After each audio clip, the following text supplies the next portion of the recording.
hate the way you've colored your hair. She didn't always have this color in her hair.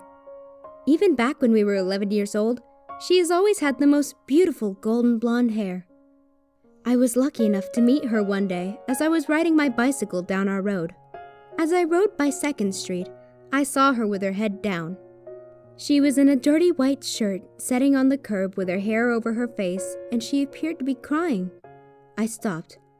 "What's wrong?" I asked her. "Sometimes I just feel like crying," she said.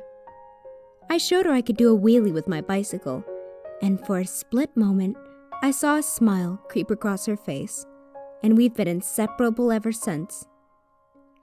Caroline was her name. Caroline Marie Jones.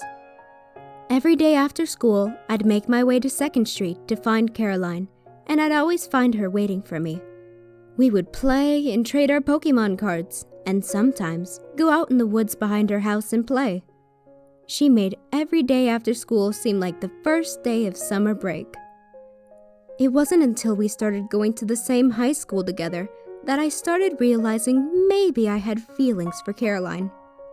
She was always just a friend to me, but for some reason, I started viewing her and feeling for her differently. I would always be off doing some mischievous act with my friends, like setting off smoke bombs in the courtyard or stink bombs in the classrooms, while she was hanging out with her friends behind the school smoking cigarettes or drinking some cheap liquor someone brought to school from their parents' liquor cabinet. We would still always make time to find each other throughout the day and just hang out and be in each other's company. Until that one fateful day, she dropped out and disappeared. I never stopped thinking about her and that long, beautiful blonde hair of hers that would push into my face whenever I reached in to give her a hug. She just dropped out of school and disappeared. I had a car by this time, so nearly every day after high school, I'd drive by 2nd Street to see if I could see her. But she was never there. I just needed one more hug, or at least a goodbye. Caroline never left my mind. I remember it clearly. It was my 4th or 5th day in community college when I saw her. I was driving home and she was sauntering down the street. I pulled my car over, got out and faced her. "Caroline?" I questioned. She turned around with tears in her eyes and ran to hug me. I've missed you. You were that person in high school, right?" she said, holding the top of her nose and sucking air through it as if she was trying to clear her nose. That's when I noticed. Under that beautiful blonde hair of hers were sores on her skin. "Yeah, Caroline, I'm that person. Let's get you somewhere. You want to hang out at my house and maybe grab a soda?" She just nodded and got in my car. I skipped school that day, but we were caught up with each other. Apparently, she was caught that day in high school doing methamphetamine behind the school with her friends and was expelled along with being kicked out of her house, and she's been wandering the streets ever since. "Caroline, I care for you and I want to help you. Please let me help you?" I asked her. She just held her head down and started crying. "What's wrong?" I asked. "Sometimes I just feel like crying," she replied. She agreed to let me help her, and I dropped out of college to get a job. Someone had to pay for her rehab because here in America, help isn't free. I could have stayed in college and had a 50-50 shot at getting a job paying over twice what I had now. But the problem is that Caroline didn't have 4 years to waste. After she left rehab, she was back to her beautiful self. I told her that since I already have a job and she's out of rehab, maybe we should find a little house together, and we'll both go from there. She smiled and said that would be great. We looked for weeks, and we finally found a house out in the country. It wasn't the best, but it was well within our budget, and we both liked it. The only problem I had with a house in the country is what my dad always drilled into my head. He would always say, "Living out in the country, you can't be too careful. When you're seconds away from danger, help is just minutes away." So I saved up a little money and purchased a firearm to protect my house. I never wanted to be a victim. So, after careful consideration, I found myself a cheap but usable high-point 45mm pistol.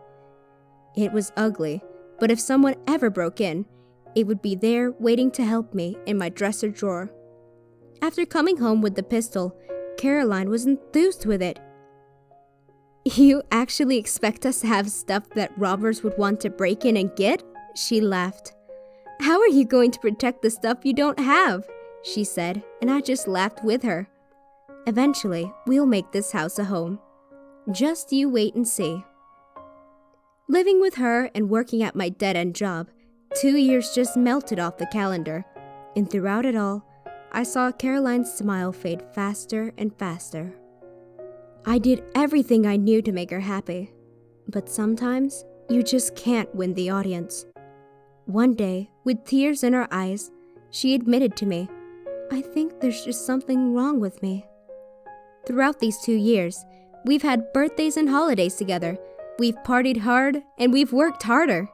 We turned this old house into a home, and we've made a life for each other. But it's just not enough for Caroline. She just can't get over being sad, and I can't understand why. This isn't the $100,000 job and nice apartment I had planned for my life. But under the circumstances, it seems as though we've done everything absolutely right. But she still wants to cry herself to sleep some nights, and others, she just watches television and doesn't sleep. Caroline needs help, and she gets what she needs. I was so impatient waiting by the door of the psychologist's office. It was only an hour a week, but every time it felt like I was sitting in the office for a year straight. Until one day, she came out with a very solemn expression on her face. In silence, we got into the car, and I drove her home. As we were pulling into the driveway, she looked over at me and said, "I have major depression," they said. Or that's what they're thinking. I parked the car in our driveway and turned to her. As I move a lock of her hair out of the way, I say, "We'll get through this. We've got through so much so far. I don't see how we can't get through this too." Fast forward to now. I guess there were some things we could never get through. I've come home from work to find you laying on the floor with that bloody high point next to you. "I'll see you soon," was the last thing you said to me. I called 911 to report a suicide by gunshot to the head, and they said help was just minutes away. I pick you up to hold you one last time, and I see your hair is dripping wet with a shade of red. I hate the way you've colored your hair.